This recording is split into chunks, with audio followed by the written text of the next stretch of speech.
If you find the information in this video valuable and want to learn more about how you can incorporate this essential skill in your and your family's lives, I welcome you to contact me personally and we can have a chat. You can find my personal calendar link and contact information in today's show notes. Our topic for today is how to effectively communicate with your child or children when they refuse to do something that you've requested of them. First, we're going to understand why children do this to begin with. From an outside point of view, it may seem that your child is acting like a downright brat, intentionally trying to press your buttons and get their way. And in some cases, this is exactly what is happening. Your child may know that if they push hard enough, you'll just give in to their demands or refusal to cooperate. However, in other cases, the child's pushback and refusal to comply is instead a desperate act to prove to themselves that they have some form of control over their lives. Regardless of our age, none of us like to be told what to do. Think of a time when you were told to do something and how that demand changed how you responded, or at least how it made you feel inside.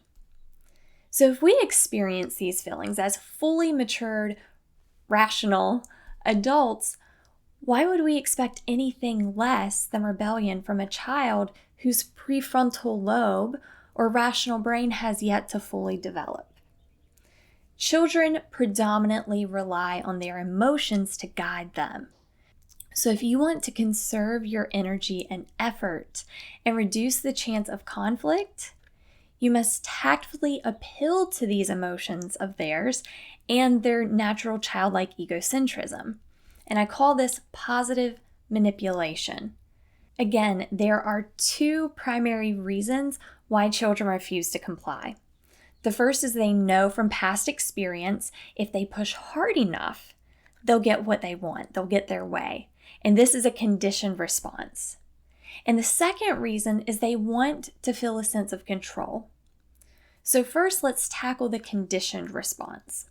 While children can be kind, sweet, cuddly, and honestly all around adorable, they can also be terrifying and cause us embarrassment and strife with their lack of impulse control, emotional outbursts, tantrums, and not to mention their shrieking high-pitched screams. That being said, telling them no or demanding their compliance is likely to trigger an unpleasant response, which subsequently will likely trigger your own unpleasant feelings and reactions to them. To avoid this whole debacle and unwanted angst, it can sometimes be tempting to just give in to them instead of to fight them. Unfortunately, once we do this, they begin to realize that when they behave in a certain way, it results in you backing down and them getting out of doing something or getting what they want. And the more you avoid dealing with this unpleasant reaction to no's and requests, the harder it is to break this conditioned response. If you've ever noticed or wondered why your child is more prone to listen and behave around specific people, it's because they know their limits with each person.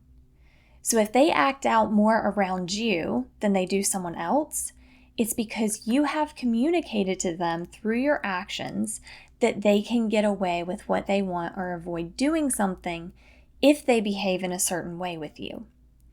So how do you correct for this? Put simply, you just have to commit and not fold. Easier said than done, I know. But like anything else in life, if we want an easy life, so to speak, we first have to put in the hard work up front. It's called front loading, and it works with personal development, career and financial success, and yes, even parenting. This means if you can manage to make it through the first year or so of those full-blown temper tantrums and meltdowns without giving in to their behavior, you'll experience much smoother sailing for the remainder of their upbringing. Now, There are several nuances to this. For instance, being a drill sergeant might ensure your child behaves, around you at least, but it's likely not teaching them to effectively express and manage their emotions. What we don't want to do is dismiss or encourage suppression of emotions. And secondly, even handling things effectively does not mean that you'll completely eliminate poor behavior entirely, because none of us are perfect. We all have days where we're low on energy and we just simply react. But what it does mean is that you have a greater chance of reducing the occurrence, intensity, and time of these outbursts and undesirable reactions. One last thing I want to point out before we move on to the second reason children refuse to comply, and that is how to communicate these changes to your child. If you decide to commit to standing your ground, this is going to be an abrupt change and can confuse your child. While it's not necessary, I do recommend that you communicate these upcoming changes to your child. For example, something like, I know that I've let you get away with a lot, or don't make you do certain things, but that's all going to change starting today. I would appreciate if you worked with me instead of against me, but just know that if you push back, these are the consequences going forward. Again, this will likely not faze your child at first because many parents make empty threats and promises. So until your words and your actions are in alignment consistently, your child will likely not take you seriously. So if you are making the decision to do this, you've got to be in it. You've got to commit, period. And lastly, and this is very important, your composure. Children can sense what we're feeling. And if they sense that they're getting to us, it will fuel them even more because they're thinking, oh, they're getting close to their breaking point, and so they'll keep going. So even if it feels like you're going to lose it, act unfazed, stay calm, and be confident. This tactic is an effective way to extinguish their persistence. Okay, moving on to the second reason children refuse to comply with your request. They want to prove they have some form of control over their lives. Again, none of us like to feel controlled by someone else. I mean, look at how grown adults handle being told to wear masks. Telling versus asking makes a huge difference. Now, you might be thinking, well, if I ask my kids instead of tell them, then they're in control and not me as the parent. Yes and no. You are still in control, but you are giving them the illusion of control. Think of it this way. They are a bowling ball on the alley, and you are the gutter bumpers. You're still guiding them where you want them to go, but you're giving them enough freedom that in their mind, they feel empowered to make their own decisions. If you remember from earlier in the podcast video, I mentioned positive manipulation. That's what you're going to do, and here's how we do it. First, make the task or request seem desirable. Here's a simple example. So let's say you're trying to get your young child to put on their shoes. Instead of saying, put on your shoes so we can go outside, which is a demand, instead you might say, it's a beautiful day. I'm going to go for a walk. I would love for you to join me. What do we need to do first, though, before we can walk outside? So first, you are making them a part of the experience by expressing your interest in them joining you. And you're talking about what a beautiful day it is, which can be very enticing.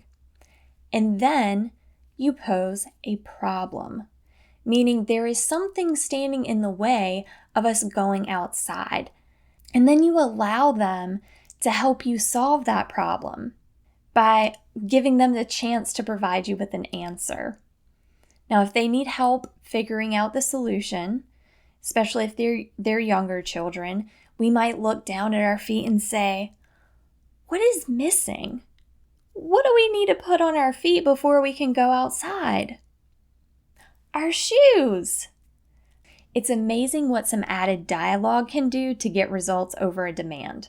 Sure, it's more words, but it could save you tons of time and effort in arguing with your child to put on their shoes, not to mention unneeded irritation.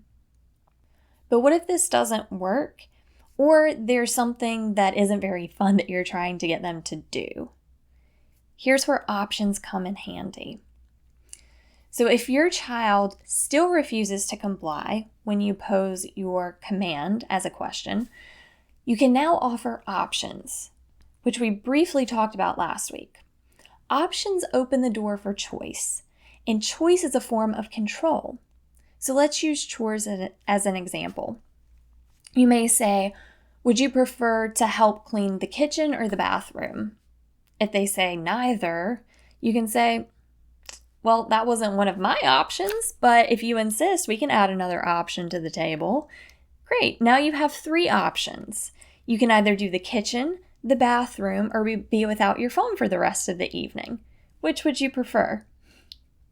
Now, sure, you may get some eye rolls and some pushback, but you're showing them that every action has a consequence, either good or bad. And at the front of it all is the choice that they decide to make.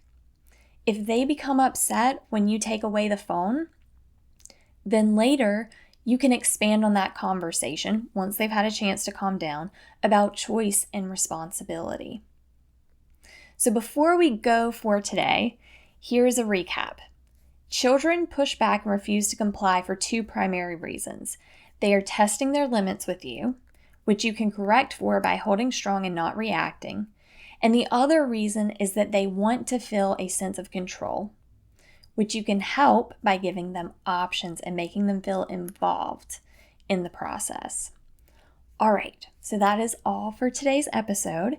If you found value in this episode and you would like to learn more or have questions, I encourage you to check out my website, generationeq.org, where you can find out information about upcoming Generation EQ Parents Clubs, where I personally facilitate 90-minute interactive discussion sessions every month on parenting with emotional intelligence and expand upon topics such as these, but the difference is you get to ask questions and engage with me.